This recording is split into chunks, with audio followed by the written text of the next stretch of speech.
దేవుని యొక్క మహాకృప చేత మరొక చక్కటి రెంటి ప్రార్థనలో మనము ముందుకు సాగుతూ ఉన్నాం. దానిని బట్టి దేవాది దేవునికి కృతజ్ఞతాస్తుతులు వందనాలు నేను తెలియజేసుకుంటూ ఉన్నా. మరి 5వ దినపు అంశాన్ని మనం జ్ఞాపకం చేసుకుందాము. చక్కటి పాఠ్యభాగాలు మనము గడిచిన దినాలుగా మనం నేర్చుకుంటూ 4 దినాలు చక్కటి మాటలు మనం నేర్చుకున్నాం. మరి 5వ దినానికి మనం వచ్చాం. మరి చక్కటి అంశాన్ని ఈ దినాన్ని కూడా మనకు పెద్దలు ఏర్పాటు చేశారు.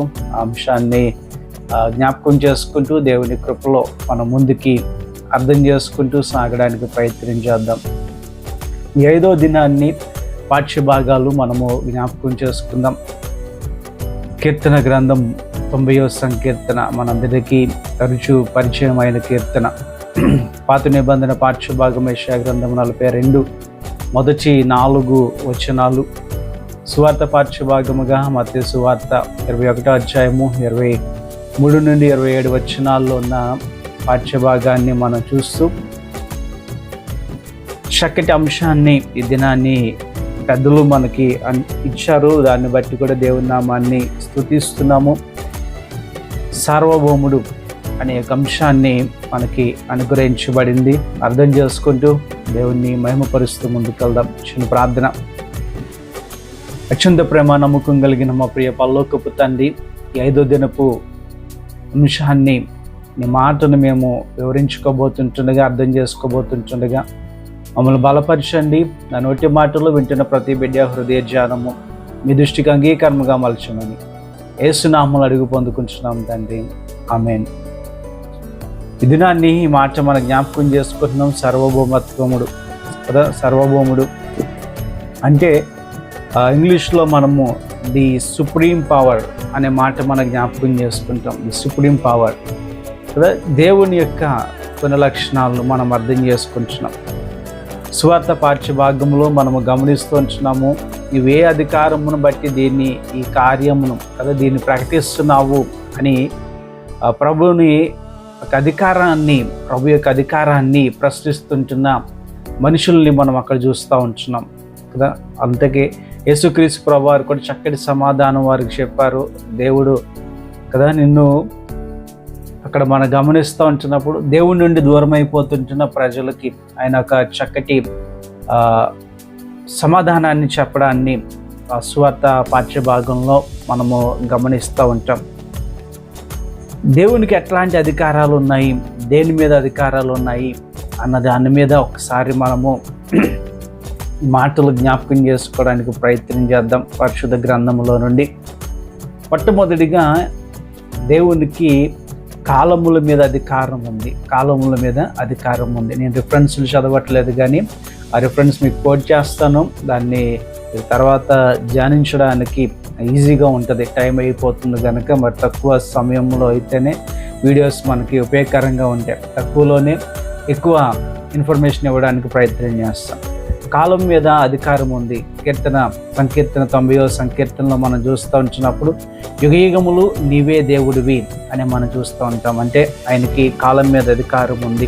అలాగే రెండవదిగా ఆయనకి నరులు ఆయుష్ మీద నరుని యొక్క ఆయుష్ మీద కూడా అధికారం ఉంది. నరుని యొక్క ఆయుష్ మీద కూడా ఆయనకి అధికారం ఉంది అనే విషయాన్ని జ్ఞాపకం చేస్తాం. మూడవదిగా మార్కు సువార్త 4:41వ వచనములో ఇక్కడ గమనిస్తూ ఉంచినప్పుడు ఆయన సృష్టి మీద ఆయనకి అధికారం ఉంది. సృష్టి మీద ఆయనకి అధికారం ఉంది. యేసుక్రీస్తు ప్రభువారు మనకు తెలుసు, ఆయన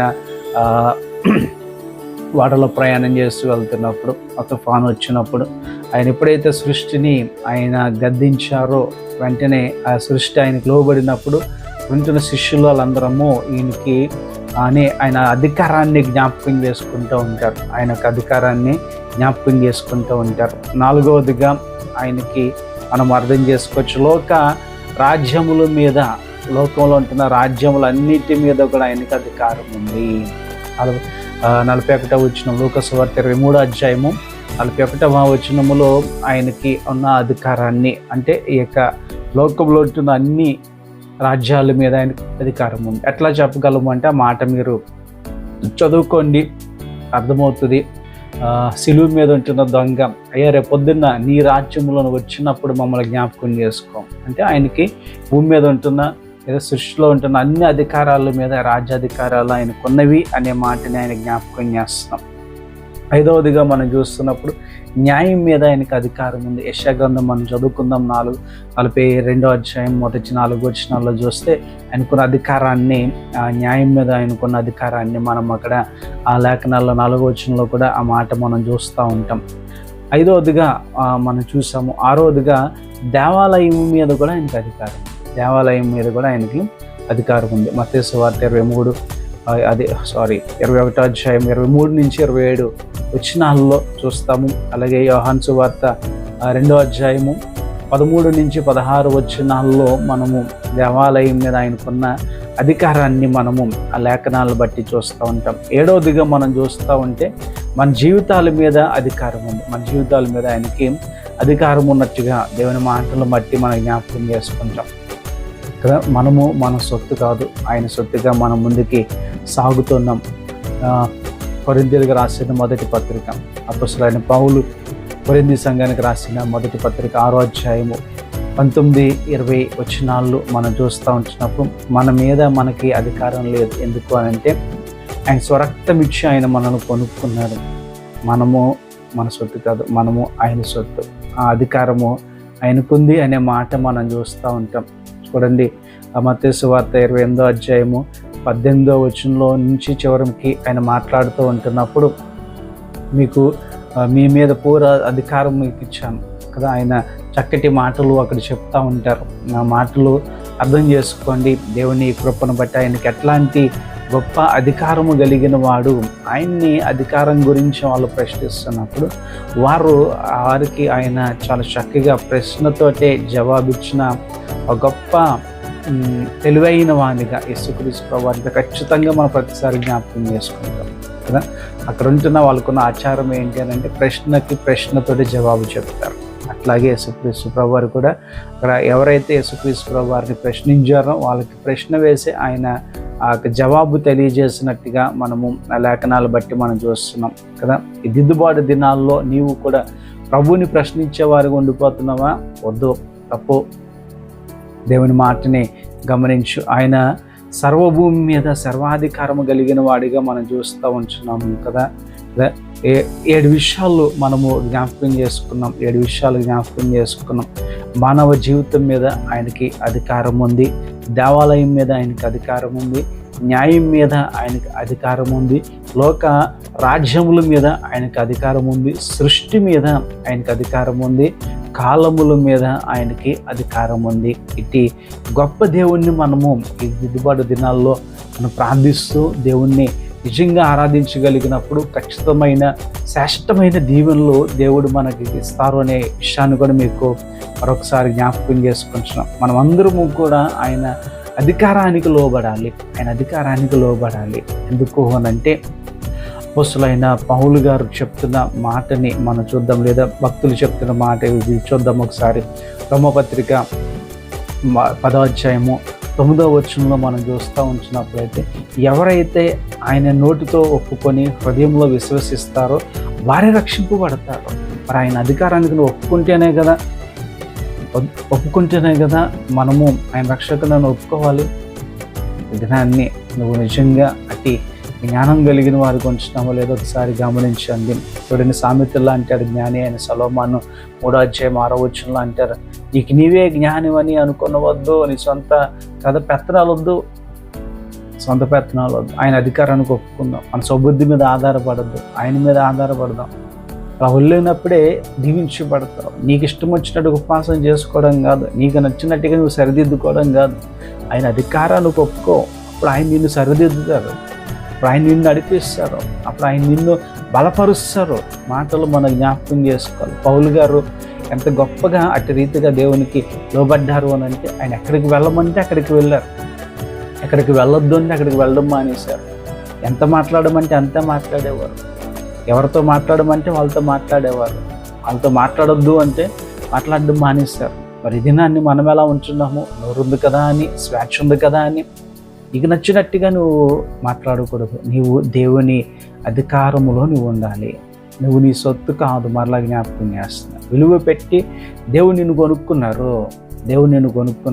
నీవు దేవుని సొత్తు.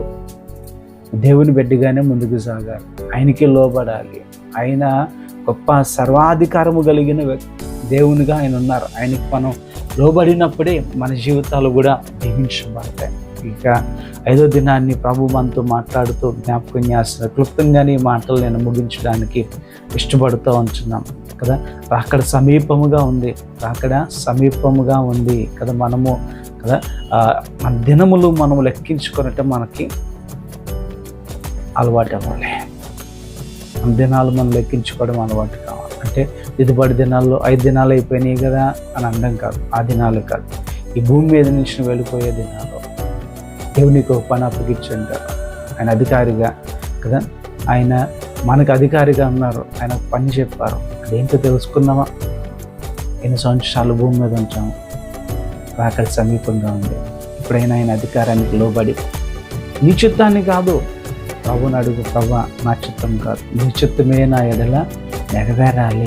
భక్తులు అలా బ్రతికారనైనా అలాంటి జీవితము నీ దిద్దుబాటు దినాల్లో ప్రభు దగ్గర అడుగు. అయ్యా, నువ్వు గొప్ప అధికారం కలిగిన వాడివి, ఇంకేది కూడా ఏదైనా నీకు లోబడి ఉండవలసిందే. 7 విషయాలు మేము జ్ఞాపకం చేసుకున్నాం. నిజమే, అలాంటి గొప్ప అధికారం కలిగిన దేవుని వైపు మనం చూద్దాము. మన దినము లెక్కించుట మనం నేర్చుకొని త్వరగా ఆయన అధికారానికి లోబడదాము. ఈ జీవితము ప్రభువుకి సమర్పించినప్పుడు ఆయన నిన్ను ఆదుకుంటాడు, ఆయన నిన్ను ఆశీర్వదిస్తాడు. ప్రతి దీవెన దేవుడి దిద్దుబాటు దినాలు 5వ దినాన్ని నీకు, నీ కుటుంబానికి, నీ ఆత్మీయతకి ప్రభు అనుగ్రహించును గాక. ఆమె ప్రైజ్. మరొక అంశంతో మరొక దినాన్ని మళ్ళా మనం తిరిగి కలుసుకుంటాం.